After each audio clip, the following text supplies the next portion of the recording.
That's amazing. Yeah. That's amazing. And the last one here, what is interesting in this? This is a little change of pace, but you can read what it is. Here's another black elected to office. A free Negro man in the name of Thomas Hercules was on the 6th day of July chosen town clerk of that bureau by decided majority of votes. This, we mention, is proof of the growing liberality of the present age, when virtue and worth alone, and not mere color or tippery of rank and splendor, begin to recommend a man places of trust and confidence. Trust and confidence. He got elected because of his worth and abilities. It wasn't because of what color he was or wasn't. It wasn't because of him scheming for office. Does this not sound like Martin Luther King? This sounds like Martin Luther King. That's a 1792 newspaper. 1792. And blacks elected to office, is just a matter of fact, in the newspaper. Again, if you don't know history, you repeat it. Yeah. Look what we did. We repeated it. We made progress, and then it was erased, and so we repeated it. Yeah. David, what was the thing that you found in you or anybody else that started going through stuff and you went, I can't believe this? Was there anything that really just opened your eyes on this particular subject that you thought, nobody knows this? What opened my eyes was in the state of Texas, because I was walking through the Texas state capitol, and I was just wandering around. I had some time between some meetings, and I was wandering around, and back under a stairway, and I mean, I was going into the nooks and crannies, back under a stairway, they have, all over the Capitol, they've got big posters of all the people who served in the 15th legislature, the 16th or 17th, and a bunch of them were missing, and they were tucked away back under the steps of the Capitol. And I walked back there and looked at them. They were all black guys. We had legislatures in Texas that were probably 60–70% black. And I looked at those guys and said, I've never heard this. And so I started writing down names, and I went and started looking them up. These guys elected to office in early Texas and were some of our leaders. Matthew Gaines, I love, was a black senator, did the first faith-based program in the nation, came out of Texas for the black senator doing it. I never heard of Matthew Gaines. When were they put underneath the stairwell? That's what I don't know. I don't know. They were put under the stairwell. I found them back there, and that's what kind of opened my eyes. I started looking. I found that to be true in most of the southern states. Most of the southern states put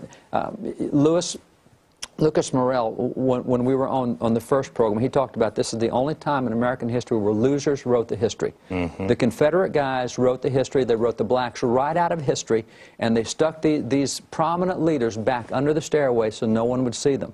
And I find that across those old Confederate states. America, it's time to bring them out from underneath the stairway.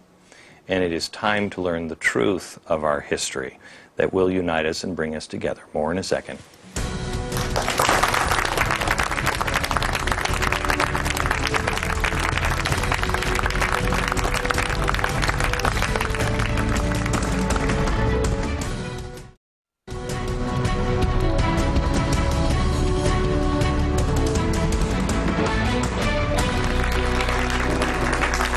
About our black founders tonight, and there is so much history here that we can't squeeze it into an hour, or in this case 2, and soon to be 3, 4, 5, 6, 7, 8, 9, 10.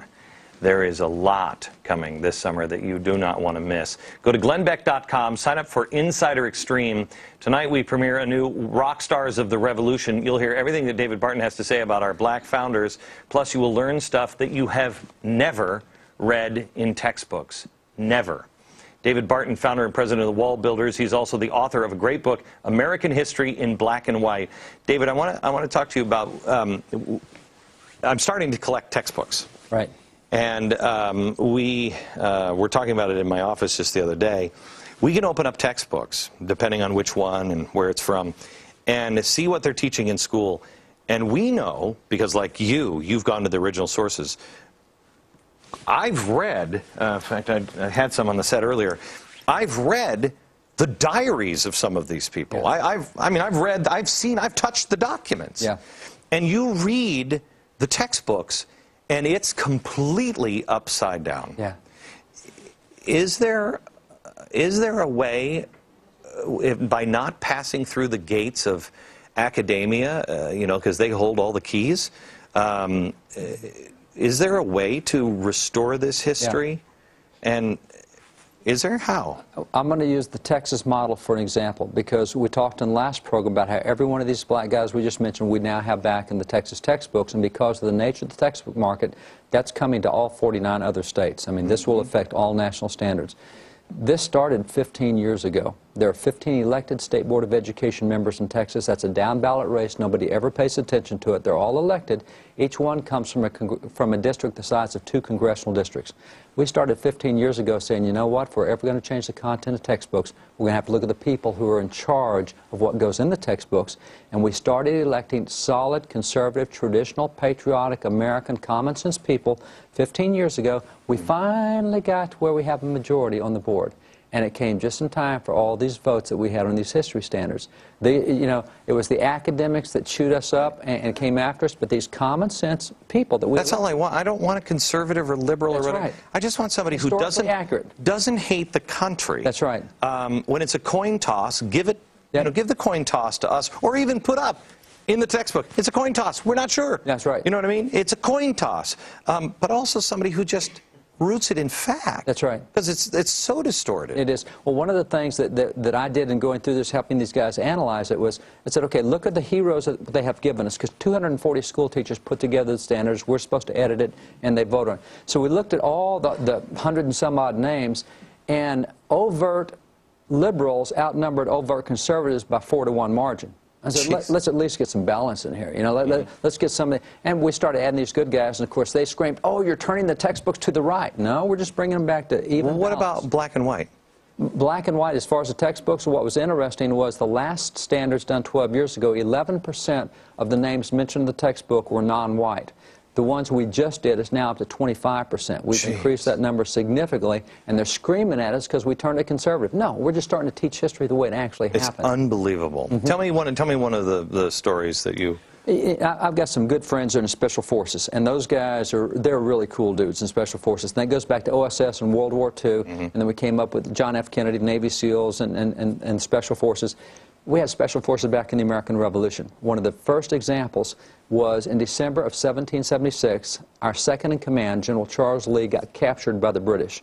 Only way we're going to get him back is to capture a British general of equal rank and make a prisoner exchange.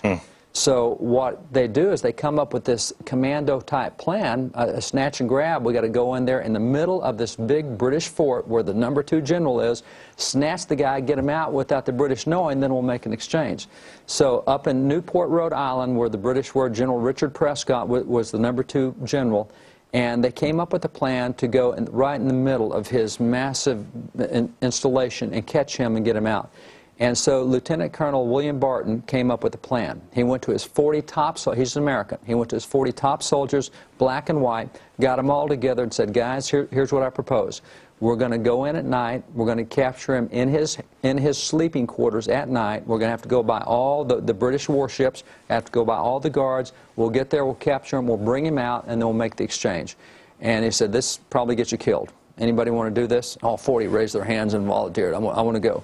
So they got in the rowboats. They put clothing around the oars so that when they were rowing, the muffled sound, they rowed right under the prow of the British warships, rowed right up on the land where all the guards were. They snuck up on the British guards, knocked them all out, tied them up, secured them.